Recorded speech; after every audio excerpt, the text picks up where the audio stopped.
This weekend of Championship action did not disappoint. Loads of talking points to go through. Let's jump into it.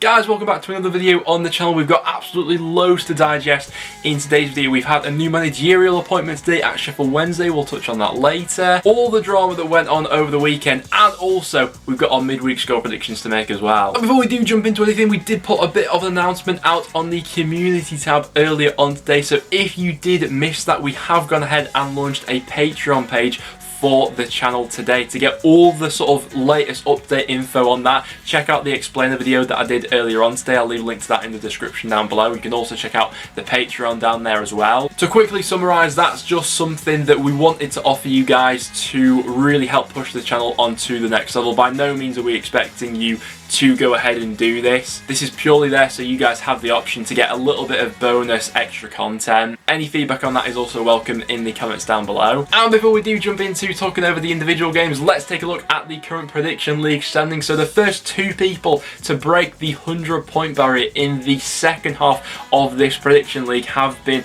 Championship Pro, who is leading the way now with 106 points, and DCFC OBG05, who is also on that 100-point mark. Now, I am still fighting my way up the main prediction league. I'm sat 17th at the moment. Decent week for me with 9 points. We've got loads of people in League 1 who are on the cusp of getting into that main prediction league. So currently leading the way in League 1, it is LGP Gaming with 85 points. And then in League 2, this is what the current standings are looking like. Ridiculously close in here at the moment. Only 3 points separating bottom from top. So do get your midweek score predictions in the comments down below to get yourself entered into that one. But without any further ado, guys, let's jump into the action. So let's start out with Friday night's game. That saw Derby against Forest ultimately ending as a 1-1 draw. I managed to call this one along with a lot of other people actually. I think that 1-1 was the most predicted scoreline for this game. Now, it was an interesting game really, because from Derby's perspective, certainly not their best performance under Rooney so far, but up until that point where Forest scored, they probably had been the better team. They were edging the possession. They had a couple of chances, you know, when Knight missed that glorious opportunity. Derby fans were probably starting to think this might not be our day here. And when Marshall makes the mistake for the Garner goal, they're really down on their luck at half-time, aren't they? You know, Marshall, who's been such a reliable goalkeeper for Derby so far this season, has a bit of a clanger there. And sort of against the run of play, Forest go into half-time with that lead. And from that point onwards, they were always going to make it very difficult for Derby. You know, there was that ridiculous stat that was going around whereby when Forest take the lead in matches, they usually hold on to that lead. And Derby, in terms of getting back into games, have been pretty useless so far this season. So it was always going to be a bit of an uphill battle in the second half for Derby, and it was going to take something special. But boy, did that come along. I don't think I've ever been more wrong about a player signing than I have been with Kazim Richards for Derby, because he has been their absolute talisman going forward, who really has galvanised this squad. You know, it's an interesting one with Derby because they've got a lot of youngsters in there, and Kazim Richards is probably someone who a lot of people are looking up to in terms of that leadership. And it was some strike in the end, wasn't it? It was an absolutely unbelievable hit. Great way to get Derby back into the game. And ultimately, I think both teams probably take the point from that situation, don't they? So yeah, I'd be very interested to get your guys' thoughts on this one in the comments down below. It didn't disappoint. Next up, as Saturday's early kickoff, we had Bournemouth beating Watford by 1-0 in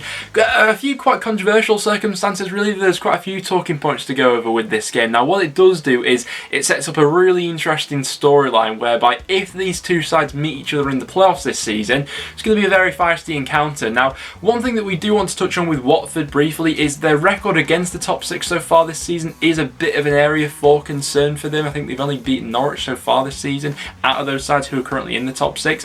They've just come unstuck one too many times in these sort of matches so far this season, obviously. The goal for Bournemouth in the second half comes through Danjuma, who up until that point had been their most threatening player going forward. However, comes in controversial circumstances. It comes from a Bournemouth free kick which had originally been awarded to Watford. Jefferson Lerma for this game was at the centre of quite a bit of the controversy, I think it's fair to say, and then towards the final stages absolutely everything boiled over. João Pedro gets the red card, it all kicks off between the two teams. Jack Wilshere then gets a second yellow. Part of me does quite want to see these two sides go at it against each other in the playoffs, because I do think it will be quite a spicy encounter. In terms of all the real positives from Bournemouth's point of view, I thought Ben Pearson was very good good again. I don't think they've actually conceded a goal so far when he's actually been on the pitch for them. So really effective stuff from him. But yeah, Watford, they'll be wound up by that performance, won't they? As well as some of their decisions that went against them. Next up then, and a massive result in Barnsley's season, 2-1 against Millwall. And you've got to say, looking at the current championship table, Barnsley fans are probably starting to believe now they're only 1 point away from the top 6 with a game in hand. All things considered, this was a big result here against the Millwall side, who are coming into it 9 games unbeaten. I don't think that either side particularly came up with their best showing in this one. There were 2 quite early goals in it actually. Each of Barnsley's goals coming in quite a similar fashion, a long ball hooked into the box. And it was Anderson with 2 assists actually. It was Cully Woodrow with the first goal after a couple of minutes. Millwall level things up, a nice goal taken on the counter-attack here. I think it's his left foot actually that Mason Bennett finishes this one, but really nice finish across the goalkeeper. And then the rest of the first half sort of fizzled us out. And then, like I say, from a similar sort of situation, Barnsley managed to make it 2. This time it's Heelick with the goal to make it 2 for Barnsley. Now, actually looking at Barnsley's upcoming fixtures, I think they've got a decent sort of running of matches where they'll probably target some of these games especially and think, okay, we can get something out of there. So the next 6 games they go up against QPR, Birmingham, Derby, Bournemouth, Wycombe and Sheffield Wednesday. So only 1 top 6 side to play in that run in. Things looking good for them at the moment. Next up to St Andrews, and a massive 3 points for Birmingham. They got past QPR by 2 goals to 1, but had to really fight back in this game. Now, Birmingham started out this game fairly brightly, and something that we have given them a few more plaudits for lately is in the final third. They've been a little bit more creatively free to create some chances, and the goal that QPR score at the end of that first half probably does come against the run of play after Birmingham had crafted out some decent chances for themselves. But it was a nice ball in from Todd Kane into Charlie Austin, who, you know, in those sort of situations he's always going to finish the chance. Now, from that sort of situation, so many times this season we've seen Birmingham crumble from here. QPR do have a great chance to make it 2-0 in the second half as Johansson races through on goal, puts that one over the bar in the end. Should that chance go in, maybe it is a bit of a different game. But I mean, I stand by what I said when it comes to Birmingham, that they do still have some very good players in these forward positions. So nice ball in, and it's Pedersen's header which makes it 1-1, and then it's a brilliant finish from Halilovic outside the box to just bend it in past Seny Dieng in there. Birmingham now looking to put a bit of breathing space between themselves and the relegation zone. Obviously the thing to take into consideration is Rotherham still have those couple of games in hand, but yeah, that'll be a massive confidence booster. Next up then to Ewood Park, Blackburn 1, Coventry 1, a result which doesn't really do Blackburn all too many favours. They're now sat 12 points off the top 6, which was ultimately obviously their ambition at the start of the season, and the pressure continues to grow on manager Tony Mowbray. Now, Blackburn got off to a decent start in this game. It was the Niambi cutback which just about found its way to Ben Brereton, who finished the chance well to make it 1. Now, what Blackburn have struggled with lately has been when they do find themselves on top, they've not been able to kill games off. That obviously gives Coventry the incentive to get back into this one in the second half. And another real flaw in Blackburn's game recently has been their defensive structure. You know, Kaminski's been a goalkeeper who I've rated quite highly this season, but he's been let down by that back four so many times this season. It was a bit of a sloppy goal, which gets Coventry back into it, but Matty James finishes that to make it 1-1. Ostergaard obviously gets a second yellow card, which means Blackburn can push a little bit more, but to no real avail in the end. I thought that this game might be the one to kick-start them again. Obviously the reverse fixture earlier on in the season, Blackburn were absolutely clinical in this fixture, but we've just seen them fall away recently, haven't we? What's the answer at the moment, Blackburn fans? I'm not all too sure. For Coventry, I think it's a decent point, all things considered there. Next up then, and to a big result in Brentford's season. They got past Stoke by 2-1, given the fact that both Watford and Swansea dropped points this weekend. It just allows them to solidify that place in the top 2 for the time being. Now, they got off to an absolute disaster of a start here. For a goalkeeper who sort of prides himself on being good from playing out of the back, there's been a few mistakes creeping in there lately for David Raya, who gifts Stoke the lead after just 27 seconds giving the ball away. It's Brown who finishes that one to make it 1-0. And Stoke very much played this game perfectly for the first half. They limited Brentford. They had their moments going forward themselves. But the second half, the game was completely flipped, really. And credit to Brentford for really showing their class here. The Janelt goal was absolutely, I mean, it was precision, wasn't it? Shifts the ball onto his left foot, bends it into the top corner. Absolutely lovely finish there. And of course, it'd be Ivan Toney who pops up with the winner. An example there of Brentford being a little bit more direct with their play, but it was the flick on from Mbemo which just about gets his way into Tony, and you're always going to back him to finish from those sort of situations, aren't you? But yeah, all things considered there, massive result for Brentford. Stoke weren't going to make it easy for them. Stoke just letting that top 6 dream drift away from them now. They're now now 7 points away from Bournemouth in 6th place. Next up then we had Luton 3, Sheffield Wednesday 2. Now there's quite a bit to unpack with this game, as obviously Wednesday have just appointed Darren Moore as their new manager. Wednesday fans, want to get your reaction to that in the comments down below. Speaking of the game itself, I mean, Wednesday were in complete control of this one at half-time, and to throw it away in the fashion that they did is completely unacceptable given the current circumstances of their season. But you feel like there would have been quite a few strong words said in that Luton dressing room at half-time. They themselves weren't on a particularly great run coming into this game, so the second half fight back I think will go a long way for Luton in giving them a bit of confidence for the rest of the season. But the manner of which Wednesday gave away those goals was completely unacceptable. But you do feel as if there's been a bit of a lift since in the Wednesday camp, thanks to the appointment of Darren Moore. Now, I myself quite like this appointment. I think that obviously we've previously seen Darren Moore in the Championship for West Brom since he went to Doncaster, been doing a really good job there. Currently obviously has them in the top 6 of League One. It makes sense for a couple of reasons. You know, should Wednesday go down, it's probably looking more than likely that they will from this situation, but hey, if Darren Moore can have some unbelievable impact there, they can still very much be in it. Should they go down though,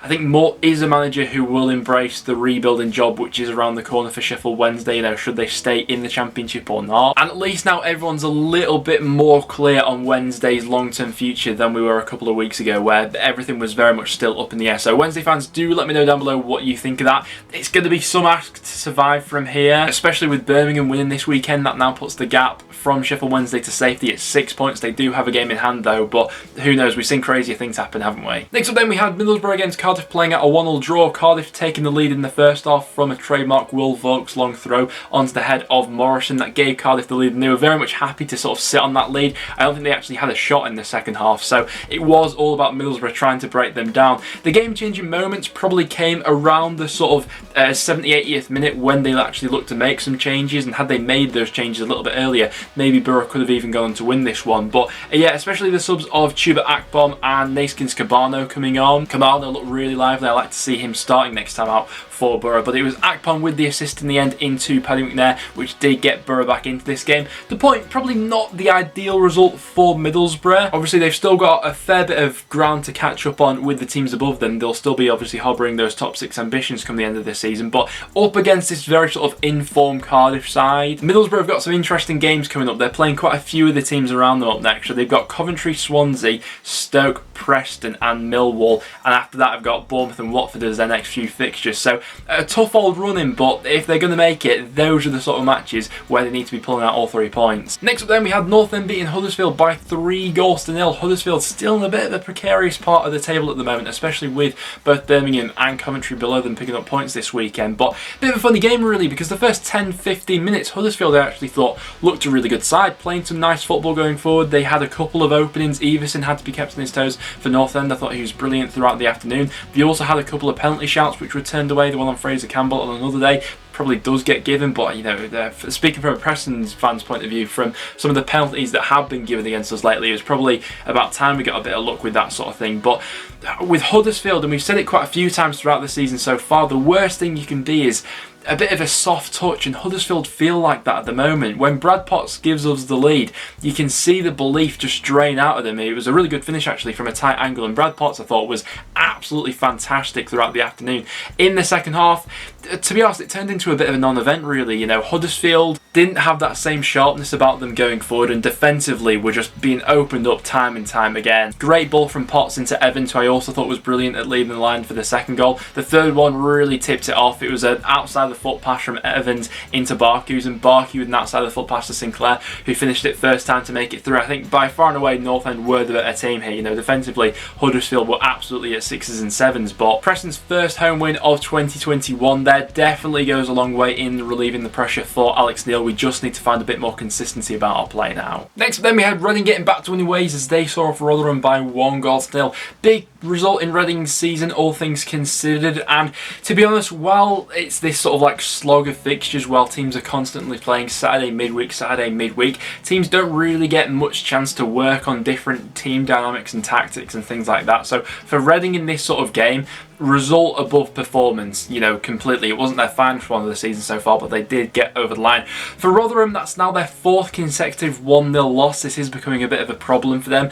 Their game in midweek seems absolutely crucial to their season. It's up against Sheffield Wednesday, who obviously have just appointed Darren Moore, so a big game for him to be walking into straight away. But yeah, Reading's goal comes from Omar Richards' cross, I think, which is flashed in from the left-hand side. Perhaps a bit of a hint of offside about that initial ball in, but Morrison's header is initially held by the keeper. It fumbles out back to him, and he does manage to poke it in. Now, given Bournemouth winning this weekend, Barnsley in the fantastic run down at the moment, Cardiff added into that as well, we've got a real race in our hands now for the top six, where a few weeks ago it looked really quite settled actually. Reading themselves, I think, have some winnable games that are coming up now, but that result there will go quite a long way for their season, you feel. And as the last of the Saturday games, we had Swansea 1, Bristol City 3. Now, what an impact Nigel Pearson's had in such a short space of time with this group at Bristol City. Now, I mean, the Championship's a funny old league, isn't it? Because one of the sort of things that we've said about Swansea so far this season, defensively, they've been absolutely brilliant, so watertight. Going forward, could they be a little bit more adventurous? Maybe. For the first half, they were brilliant going forward. They were, you know, opening up Bristol City. They were getting into some really promising positions, but Daniel Bentley, time and time again, was the man that was standing in their way. He's been brilliant for Bristol City all season, but this 90 minutes especially, he was like a man possessed. He was absolutely unbelievable. Eventually in the second half though, Swansea do manage to break through. It's Andre Ayew from the penalty spot. Casey Palmer, the former Swansea player, handballing it. Bentley does actually go the right way, but Ayew just about manages to squeeze it in, but then the shift of momentum was unbelievable from this Bristol City side here. Naki Wells, who's looked like a different player in these last couple of matches, gets his goal. Casey Palmer scores directly from a corner, which was outrageous. And Freddie Woodman, you know, had a 45 minutes to forget here, I think it's fair to say. You know, he's fairly weak for the Palmer goal, and then the Semenyo goal, well, yeah, it's a complete write-off for Woodman there, isn't it? Around the top of the Championship is a very interesting battle, because I think we've seen each of the top four have a bit of a wobble lately, haven't we? Swansea are very much having theirs at the moment, losing 2 of their last 3 now. Swansea will be probably scratching their heads wondering how they didn't have the game wrapped up after the first 45 minutes. And then to finish things off, we had Norwich beating Wycombe 2-0 on Sunday. Norwich's impressive run at the top of the Championship continues, and I mean, you can see to the stats to the side of me, it was a very dominating performance from Norwich in the end. First off, Wycombe did just about manage to keep Norwich at bay, but they were knocking at the door for quite a bit of that game. Varancic had a free kick which was well turned away. They had a couple of other flashes which went really close, but in the end it was that man Timu Pukki who did give Norwich the lead. Another assist, by the way, from Buendia to Pukki. That partnership has just been so efficient this season, hasn't it? Very reminiscent of their last promotion season out from the Championship. And then later on, it was Adam Ida who stepped up to make it 2-0 for Norwich. This goal coming from the corner. Now, Norwich have got a very interesting game that is coming up in midweek. They're up against Brentford, which will be a very telling game in terms of the promotion picture this season. I think it's fair to say, you know, at this point in time, Norwich by far and away do look like they will be the runaway leaders. They've got a 10-point lead over third place Watford at this point in time, but should Brentford win that game, Norwich will just get brought back to within touching distance of the chasing pack, so it should be a good game nonetheless. But yeah, professional stuff from Norwich in here as always. And as you can see to the side of me, that is how the Championship table is currently looking. So really, it was quite a dramatic weekend of football, I think it's fair to say. In terms of my goal of the weekend, there were some absolute wonder strikes.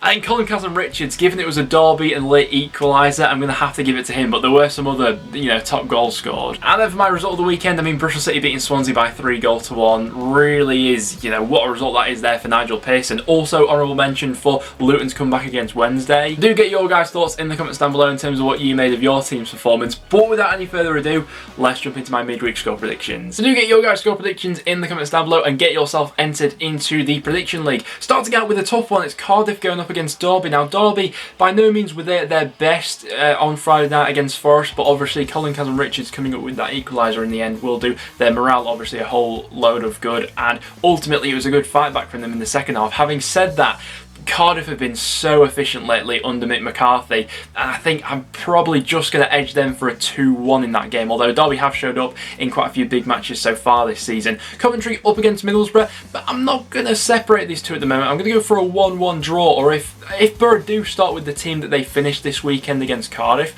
then I could see them causing some problems for Coventry going forward, but I am going to go for a draw in that one. Huddersfield up against Birmingham. It's amazing how fast momentum can shift in the Championship. I think I'm edging Birmingham in that one, you know. I'm going to go 2-1 to the away side. Huddersfield defensively looked absolutely all over the place against North End this weekend, so I'm going to go 2-1 Birmingham. Millwall up against Preston.